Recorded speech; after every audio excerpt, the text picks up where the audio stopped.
Hey y'all, it's Courtney. And you can't see me, but I'm wearing my Haikyuu shirt. I've got my Haikyuu mug. So it means it's time for Courtney's otaku journey. I tried to do this as a video, and I basically look like Ricky Bobby. Like, I don't know what to do with my hands. Like, it's just me staring into the camera, like not knowing where to make eye contact. It looked like a really bad first date. So I'm re-recording this the old-fashioned way, the way that I have become comfortable with. So I am going to be talking about today the anime series Big Windup. Big Windup, which is available on Hulu for streaming if you're interested, is a baseball sports anime. And I found it really interesting, and I also like baseball in general. My husband loves baseball. So what I'm going to do is I'm obviously going to talk about the anime itself, but I'm also going to talk to y'all about the history of baseball in Japan. So baseball was introduced in Japan in 1872. It was introduced by an American English professor named Horace Wilson. He taught at Kasai Academy in Tokyo. And the game grew in popularity. The first official league was, I think, in 1878, but the first professional league was in the 1920s. The current circuit is called the Nippon Professional Baseball League. And it's big, and also big is high school baseball. It's so popular there that new fans are kind of surprised to find out that it's the American pastime too. So, I mean, baseball is just as big a thing, if not maybe even bigger, in Japan than it is here. So there are some differences. The ball is smaller, so is the strike zone and the field. They also have a 28-player roster, where in the U.S. we have 25. I think a few of the fields in Japan actually wouldn't cut the major league baseball size dimensions. So again, high school baseball is big. Think about it like American football here. They have spring and summer tournaments where teams from all over the country come and play. The spring and summer Kasai, I hope I'm saying that right. Yeah. All right, so there have been 58 total players from Japan in the Major League Baseball, American Major League. The first player was in 1964. So what happened is a team called the Nankai Hawks sent 3 players, kind of like in an exchange program, to the San Francisco Giants farm system. So they sent these 3 players to gain experience.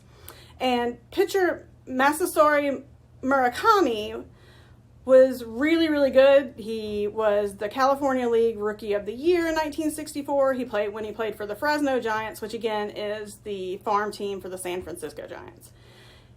The ball club was super impressed with him, and in September, they promoted him to the actual San Francisco Giants, making him the first official Japanese Major League Baseball player. So, when he gets promoted, San Francisco wants to buy out his contract, and the Nankai Hawks are like, whoa, this is not what we signed up for. So, there was a big stalemate and a dispute, and finally they decided that after he finished out the year, he would go back to Japan in 1965.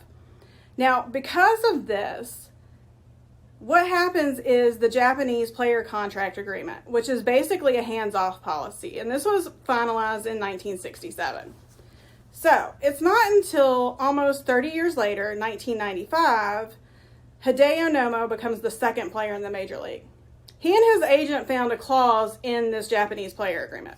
What he did was he was still waiting to go into free agency in Japan, and so what he did was just said that he retired. And once he retired, he couldn't play baseball back in Japan, but he could go over to the United States and get signed up for the LA Dodgers. Now, he's not obviously the first player to be in the major leagues, but he really opened doors. You know, the Dodgers are in LA, and obviously LA is going to have a pretty high population of Japanese Americans, and they really got behind his playing. He's also a really kind of awesome player. He was the only Japanese pitcher to throw a no-hitter until 2015, and in 2015, someone else did it. He had this kind of crazy pitch called a tornado. It was like a tornado windup, where he almost had his back to the hitter before he threw the ball. So he is kind of credited for bringing more Japanese baseball players to the Major League.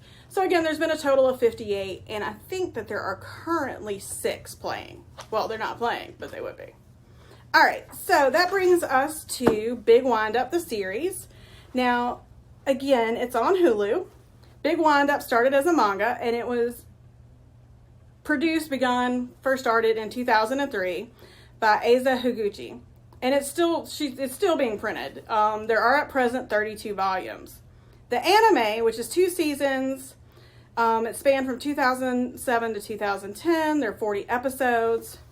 And I wish they made it longer. We'll talk more about that in a moment. So, the series itself obviously is a baseball anime, and it centers around pitcher Ren Mahashi. Now, Ren, when he was in middle school, he went to a different school than his present-day high school. He went to the middle school that his grandfather owned, and he was the pitcher there.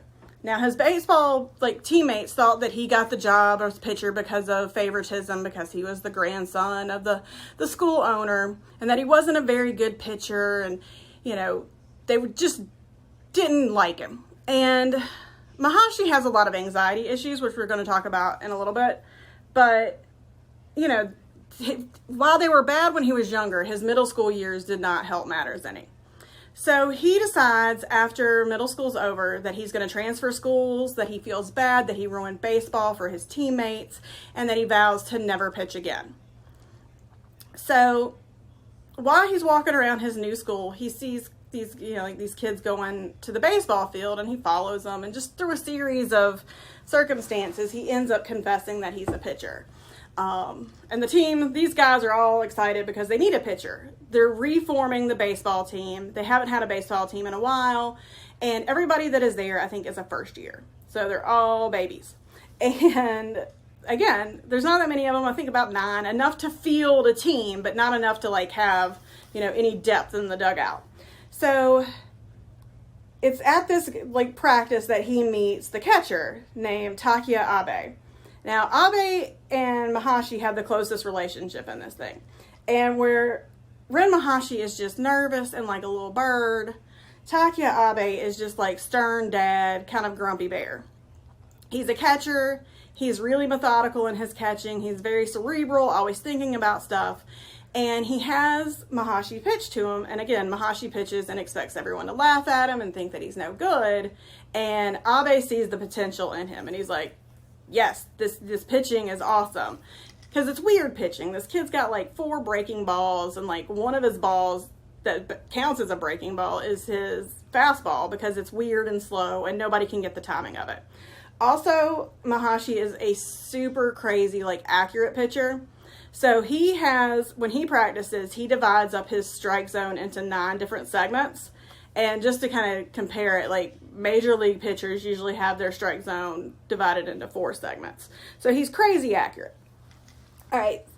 Well, Abe doesn't really like Mahashi and basically says, I'll be your catcher, but you have to listen and do everything that I say. And he sees Mahashi as kind of a means to his own end, that he can control the game, he can control the battery, which is what the pitcher and the catcher are together, and that he's going to completely dominate because he sees Mahashi as this kind of little thing that he can just walk all over. And Mahashi's just so excited to be there and to be able to pitch and have somebody take a chance on him that he agrees to this. Abe is really quick to anger. He's one of those guys that just yells but doesn't really mean anything by it. And this does not, go over really well with Mahashi. So the other players, or the other kind of teammates on our little team that matter are, well, they all matter, but we have I'm just going to say his last name, Tajima. Tajima is kind of the ace of the team. He is a cleanup hitter. He is naturally the most athletic. He is just little ace, little awesome dude. So if Abe is grumpy dad, Tajima is kind of fun dad. So he has a really good relationship with Mahashi as well, but it's a completely different relationship. He gets where Mahashi is so nervous and doesn't have confidence, and even does stuff Mahashi's convinced that he's not going to be on the team. As soon as he screws up, they're going to throw him out. Again, his middle school years did a number on him.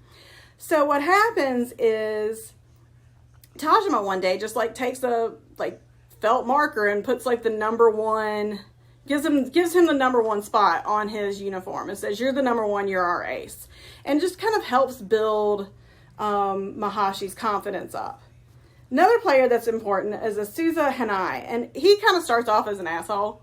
Their coach is a woman, and he's like, "I'm not going to be coached by a woman." And then she basically like, impresses the hell out of him and does this power move where she just takes oranges and squeezes the juice out with her bare hands and makes him drink it. And I was kind of like, I love her. And her name's Maria Momo, and she's got big old boobs that like they don't make it gross, which I've seen in some of these where it's kind of like, meh, this is not great.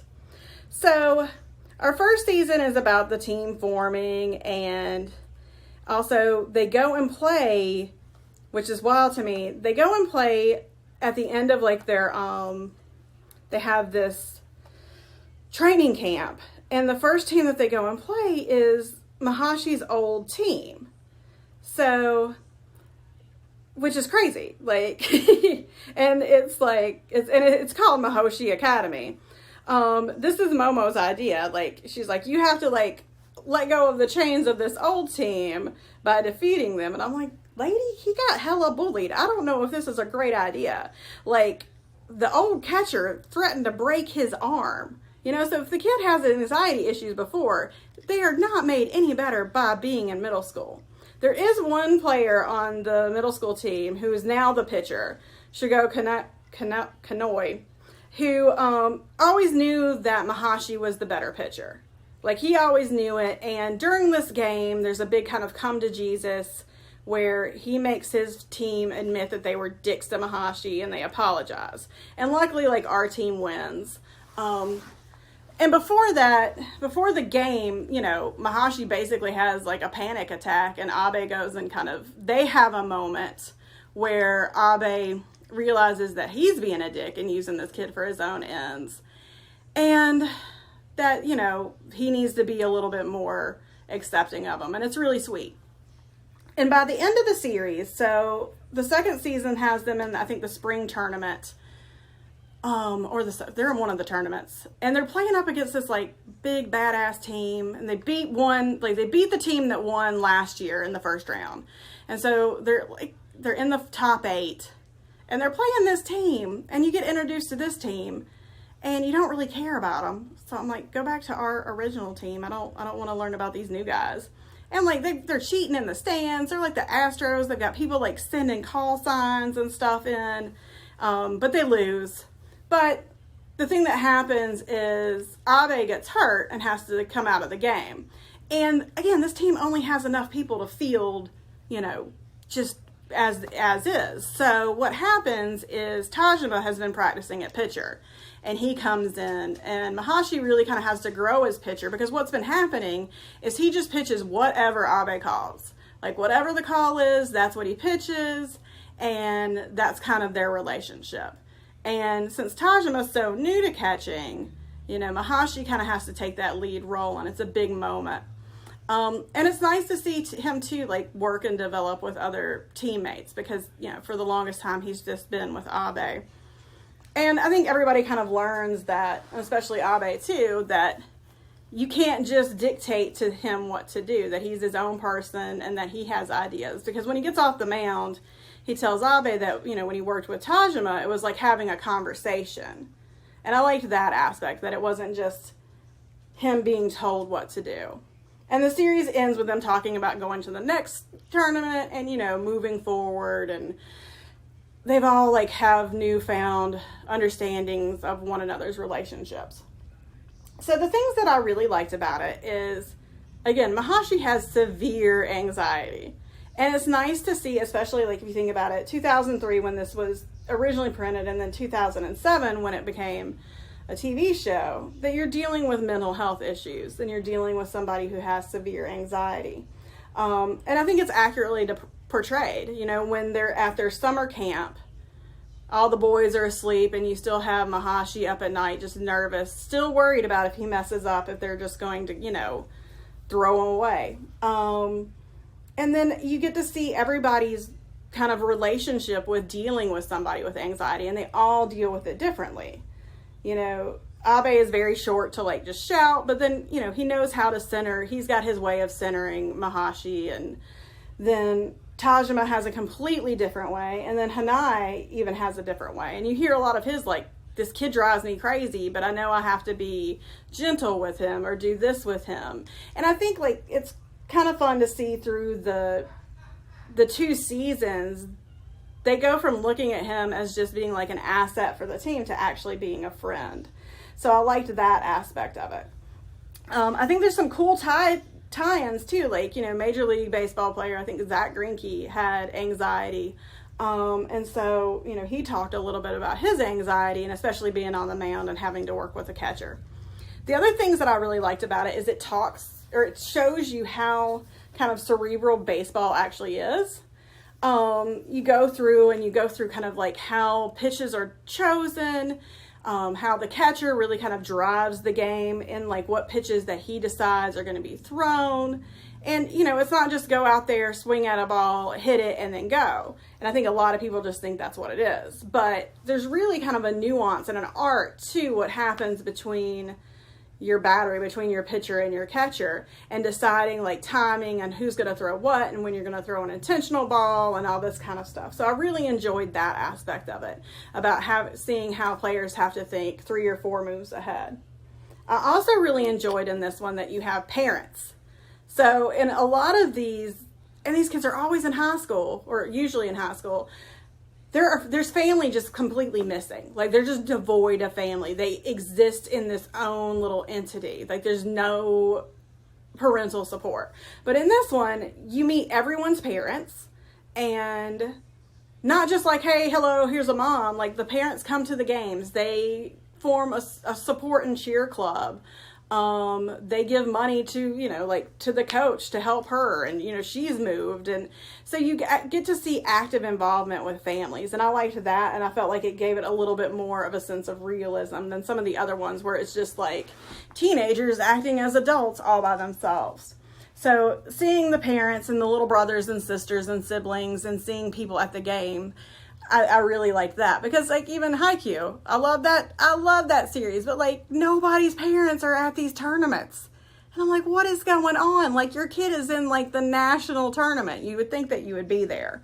So that is another aspect that I really enjoyed. I do wish that they would add another season, but I think that this is a really fun series. Some little stupid things that got to me were, there's one where my husband, again, who's a big baseball dude, came in just as Mahashi was hit by a ball. You know, he pitched it and the hitter hit him with it. And, you know, my husband's like, oh, they got to storm the mound. Like, you can't let that go. No, you don't let your pitcher get hit. And then also, he's the only pitcher. He's the only pitcher. And they talk a little bit about pitch count in this, but especially, like, that kid's body is still developing. Y'all are out here letting that kid throw, like, 90, 100 balls in a game, you know, even more so if it's extra innings. Like, man, y'all got to get a closer, you know. And they talked about one team as like being amazing because they had 3 pitchers that would go in a game. And I was like, yeah, that's kind of standard, but it's a stupid little thing. They got mad at one player because, you know, he kept to his pitch count, and the minute the pitch count was up, he was out, and they, you know, didn't think that he had the heart or the dedication. I'm like, kid just doesn't want Tommy John surgery yet. So this has been my summation of Big Windup. Again, you can find it streaming on Hulu, 40 episodes. And thank you, and I'll be back.